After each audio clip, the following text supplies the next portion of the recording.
The Island of the Fae by Edgar Allan Poe. Anon. Chapter 1. Science, true daughter of old time thou art, who alterest all things with thy peering eyes. Why preyest thou thus upon the poet's heart-vulture, whose wings are dull realities? How should he love thee, or how deem thee wise, who wouldst not leave him in his wandering, to seek for treasure in the jeweled skies, albeit be he soared with an undaunted wing? Hast thou not dragged Diana from her car, and driven the Hamadryad from the wood? Hast thou not spoilt a story in each star? Hast thou not torn the Naiad from her flood, the elfin from the grass, the dainty fay, the witch, the sprite, the goblin? Where are they? La musique, says Marmontel, with the same odd confusion of thought and language which leads him to give his very equivocal narratives the title of contes moraux. La musique est le seul des talents qui jouissent de lui-même. Tous les autres veulent des témoins. He here confounds the pleasure derivable from sweet sounds with the capacity for creating them. No more than any other talent is that for music susceptible of complete enjoyment, where there is no second party to appreciate its exercise. And it is only in common with other talents that it produces effects which may be fully enjoyed in solitude. The idea which the raconteur has either failed to entertain clearly, or has sacrificed in its expression to his national love of point, is doubtless the very tenable one that the higher order of music is the most thoroughly estimated when we are the most exclusively alone.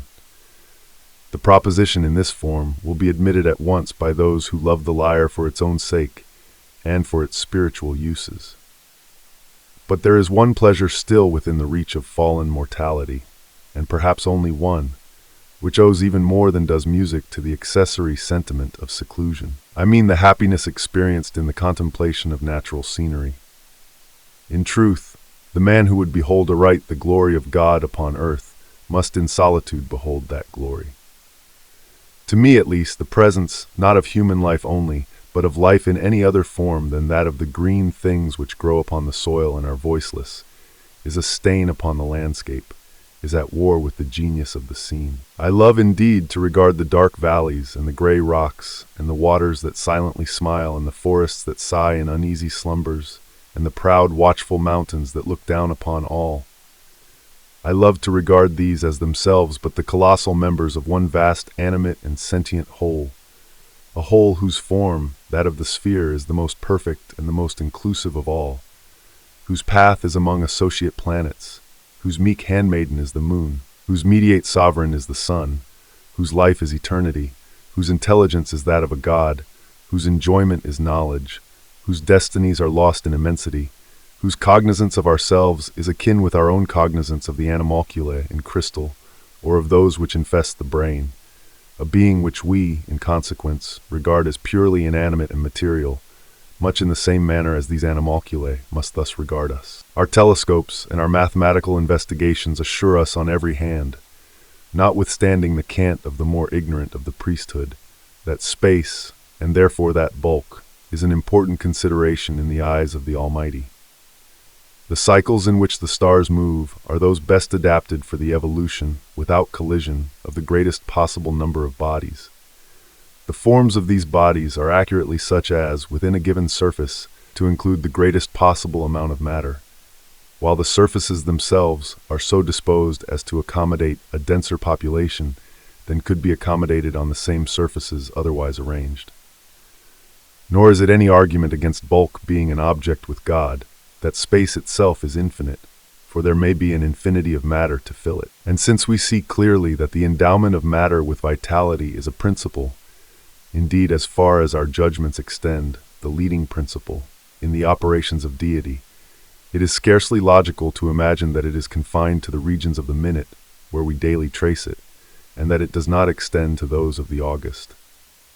As we find cycle without end, yet all revolving around one far distant center, which is the Godhead, may we not analogically suppose, in the same manner, life within life, the less within the greater, and all within the Spirit divine?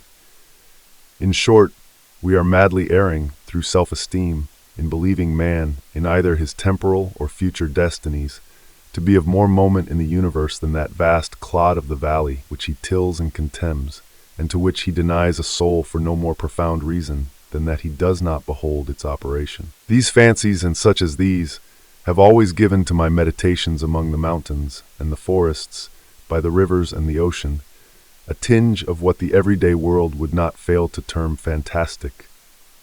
My wanderings amid such scenes have been many and far-searching and often solitary, and the interest with which I have strayed through many a dim, deep valley, or gazed into the reflected heaven of many a bright lake, has been an interest greatly deepened by the thought that I have strayed and gazed alone.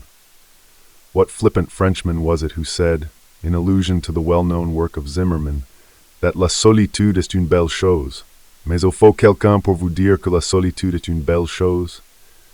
The epigram cannot be gainsayed, but the necessity is a thing that does not exist. It was during one of my lonely journeyings, amid a far distant region of mountain, locked within mountain, and sad rivers and melancholy tarns writhing or sleeping within all, that I chanced upon the rivulet and island which are the subject of our engraving.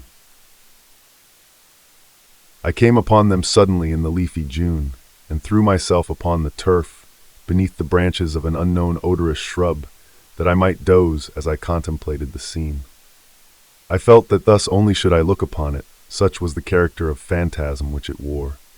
On all sides, save to the west, where the sun was about sinking, arose the verdant walls of the forest. The little river, which turned sharply in its course, and was thus immediately lost to sight, seemed to have no exit from its prison, but to be absorbed by the deep green foliage of the trees to the east, while in the opposite quarter, so it appeared to me as I lay at length and glanced upward, there poured down noiselessly and continuously into the valley a rich, golden, and crimson waterfall from the sunset fountains of the sky. About midway in the short vista which my dreamy vision took in, one small circular island, fantastically verdured, reposed upon the bosom of the stream. So blended bank and shadow there, that each seemed pendulous in air. So mirror-like was the glassy water, that it was scarcely possible to say at what point, upon the slope of the emerald turf, its crystal dominion began. My position enabled me to include in a single view both the eastern and western extremities of the islet, and I observed a singularly marked difference in their aspects. The latter was all one radiant harem of garden beauties. It glowed and blushed beneath the eye of the slant sunlight, and fairly laughed with flowers. The grass was short, springy, sweet-scented, and asphodel interspersed. The trees were lithe, mirthful, erect, bright, slender, and graceful, of eastern figure and foliage, with bark smooth, glossy, and particolored. There seemed a deep sense of life and of joy about all, and although no airs blew from out the heavens, yet everything had motion through the gentle sweepings to and fro of innumerable butterflies that might have been mistaken for tulips with wings. The other, or eastern end of the isle was whelmed in the blackest shade. A somber, yet beautiful and peaceful gloom here pervaded all things. The trees were dark in color and mournful in form and attitude, wreathing themselves into sad, solemn, and spectral shapes that conveyed ideas of mortal sorrow and untimely death. The grass wore the deep tint of the cypress, and the heads of its blades hung droopingly, and hither and thither among it were many small, unsightly hillocks, low and narrow, and not very long, that had the aspect of graves, but were not, although over and all about them the rue and the rosemary clambered. The shade of the trees fell heavily upon the water, and seemed to bury itself therein, impregnating the depths of the element with darkness. I fancied that each shadow, as the sun descended lower and lower, separated itself sullenly from the trunk that gave it birth, and thus became absorbed by the stream, while other shadows issued momently from the trees, taking the place of their predecessors entombed. This idea, having once seized upon my fancy, greatly excited it, and I lost myself forthwith in reverie. If ever island were enchanted, said I to myself, this is it. This is the haunt of the few gentle fays who remain from the wreck of the race. Are these green tombs theirs? Or do they yield up at all their sweet lives as mankind yield up their own?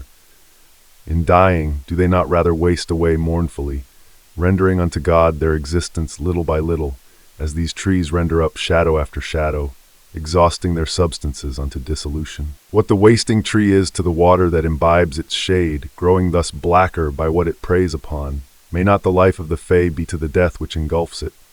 But what fairy-like form is this which glides so solemnly along the water?